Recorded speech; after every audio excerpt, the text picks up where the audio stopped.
بسم اللہ الرحمن الرحیم۔ ہم دعا کیوں مانگنا چھوڑ جاتے ہیں؟ اس وقت مانگنا چھوڑتے ہیں جب ہمیں لگتا ہے کہ اب حالات جو ہیں نا ہمارے بس میں نہیں ہیں۔ اب ہم جس مرحلے پر ہیں جہاں ہمیں لگے کہ اب کچھ بھی ٹھیک نہیں ہو سکتا نا، اب ہماری جو من پسند چیز بھی ہے وہ ہمیں دوبارہ نہیں مل سکتی، جہاں ہمیں وہ حاصل ہی نہیں ہو سکتی، تو ہم سب سے پہلے کیا کرتے ہیں؟ ہم سب سے پہلے یہ کرتے ہیں کہ ہم دعا مانگنا ہی چھوڑ دیتے ہیں۔ اللہ کہتا ہے کہ مجھ سے مانگ میں تجھے دوں گا۔ جب اللہ وعدہ کر رہا ہے تو پھر ہم جلدی ہار کیوں مان لیتے ہیں؟ واحد دعا ہے جو نصیب کو بھی شکست دے سکتی ہے۔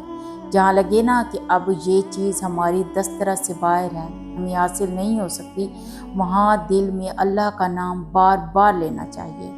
اس لیے نہیں کہ ہمارا مطلب پورا ہو جائے، بلکہ اس بات پر یقین رکھ کر دعا مانگنی چاہیے کہ دینے والی ذات جو ہے وہ صرف اللہ تعالیٰ کی ہے اور وہ ہمیں ضرور دے گا۔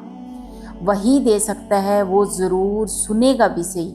صاف نیت سے مانگا جائے، اس بات پر یقین رکھ کر کے خدا کے لیے کہ کچھ ناممکن نہیں۔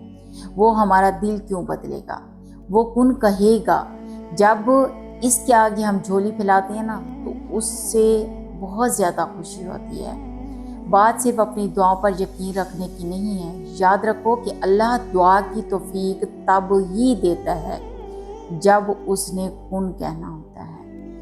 اس لیے مانگو، آخری سانس تک مانگو، خدا سے خدا کو مانگو، بدترین کو بہترین بنا کر واپس دے گا۔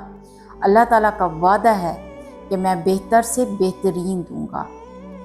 سکون مانگو اللہ تعالیٰ سے اور شرمندہ نہ ہو۔ تم اللہ کے سامنے صرف اپنی خواہش رکھ رہے ہو، اللہ تعالیٰ کو تم لوگ مشورہ نہیں دے رہے۔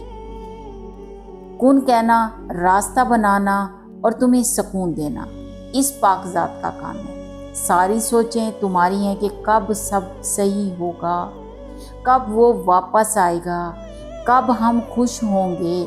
تمہارا کام صرف کیا ہے؟ انتظار کرنا، دعا کرنا اور یقین رکھنا۔ راستے وہ بنائے گا۔